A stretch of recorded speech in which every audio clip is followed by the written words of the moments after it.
Alright, Sniper 155 yo. Sila sir, dumayo po, no? Sir, taga saan pa po kayo? Sampalok Manila. Sampaloc, Manila, no? Dito, mag-i-install po tayo ng package number 5 po, no? Which is PIA horn, mini driving, combo lights, horn passing, rapid horn. Ayan. Bali, dito, naihanda na po natin lahat ng mga electrical wire, no? Mula rito sa tri-switch natin, original MSM po yan, no? Tapos sa passing switch, sa horn switching, lahat po yan dumaan sa isang harness. Okay, ginagawa po nating harness para malinis tingnan. Walang mga wiring na nakasuksok dito. Lahat po malinis. Okay, organized po, no? Ayan, dito wala po tayong makikita mga nakasuksok po na wirings, no? Okay, tapos mga naka-cable tie, naka-color coding. Wala po yung ganun. Lahat po yan, pababa po, no? Ginagaya natin yung harness ng Yamaha po, no? Okay, ito po yung harness ng Yamaha. Ito naman po yung gawa natin. Okay? Bali, lahat po ng mga electrical wire papunta sa may battery. Nagsasalubong po yan dito, mga sir, no? Okay. Mamaya maglalagay po tayo dito ng power module para sa distributor ng power. Para may output na po, no? Okay. Ayan, no? Lahat ng ginamit natin dyan, mga sir, no, pang automotive wire na po yan. Okay, ito po, no? Talagang makakapal po yung tanso, no? Tsaka pure copper. Okay, Japan wire po rin, pang automotive. Ayan, medyo maselan po kasi tayo, no? Pagdating sa wire, gusto natin talagang pang matagalan. Okay, Japan wire. Pure copper, hindi po nagpupulbos. Okay, ayan, no? Mapapansin nyo, maraming wire, no? Ganyan po dito tayo mag-wiring dito, no? Talagang pinag-iisa po natin. Okay, para malinis tingnan. Magpagawa man sila sir sa mga mekaniko, hindi na po kakamot sa ulo, no? Kasi walang mga wiring na sagabal na pwede pong masugatan anytime, no? Pagka natamaan ng tools, walang balot, pwedeng magkaroon ng short. Okay, dito lahat po yan nakahinang sa loob. Ayan, para mas accurate yung dadaloy ng kuryente. Magkaroon man tayo ng umulan man sa daan, no? Magka-lubak-lubak man yung motor natin. Ayan, madaan mo sa lubak, no? Hindi po tayo magkakaroon ng power loss dahil nakahinang, no? Okay. Ayan, tapos nakasilinkable tube na rin lahat ng joints po niyan sa loob, no? Mga duktungan para naman extra safety na rin, extra shield kung sakaling tumagal yung wirings natin, hindi po basta-basta magkakaroon ng electrical short. Okay, safety po yan, mga sir, no? Then after yan, ano po, rubberized tape na po yung exterior niya, no?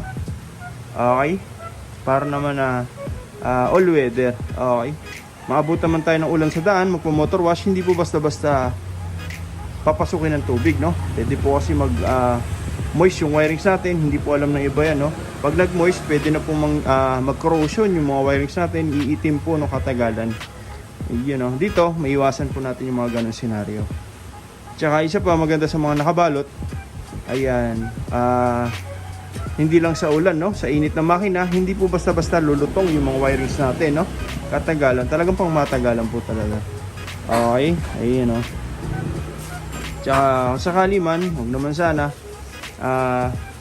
pasukin ng daga yung motor na sir, hindi po basta-basta matatalop yung mga wirings dahil nakabalot. Okay, ngayon kakabit na lang natin yung power module, no? Yan. Ngayon mga sir, no, natapos na po natin, nailagay na po natin yung mini driving power module, andito na rin po. Ayan. Okay, lahat po yan all goods na po, no? Tatakpan na lang po natin. Okay, dito naglagay na rin tayo ng PIA, no? Ayan, no? Original PIA po yan. Legit po, no? Hindi po tayo naglalagay ng class A, no? O kaya pege. Legit PIA po yan, mga sir. Okay, ayan, no? Yung stock na busina, dito pa rin po, no? Naglagay tayo ng switch dito para sa stock horn, loud horn. Okay, ayan, no? Check natin dito. Wala po tayong makikita mga nakasiksik po ng mga wirings, no? Lahat po yan malinis, parang stock pa rin. Okay, ayan, no? Naglagay na rin tayo ng power module para sa distributor ng power, no? Mula sa battery papuntang trigger sa mga switch natin, and then papunta na po ng output, no? Sa busina, sa MDL. Ayan, maiwasan natin yung flickering po, no? Sa mga ilaw, kahit magsabay-sabay po naka-on yan, hindi po magkakaroon ng fluctuation. Yan po yung maganda sa power module natin, no? Then po yan, no? Made in Japan, kaya sure na matibay po talaga. May mga customer po tayo, no? 5 years na po yung ganyan nila, All goods pa rin. Ang kagandahan dyan mga sir, magpalit man tayo ng MDL, ng busina, any brand po yan, applicable po dyan. Okay, hindi na po tayo mag-rewirings, no? Hindi na natin bubuksan lahat ng mga wiring. Plug and play na lang. Tanggalin yung mga terminal and then suksok na lang socket po, no? Ayan. Suksokin na ulit natin. Then ready to use na ulit. Okay, ganun lang po kaganda, no? Ayan, ganun kadali. Ayan. Ngayon, tatakpan na lang natin ang pairings tapos testing po natin, no? Okay, ayan, no?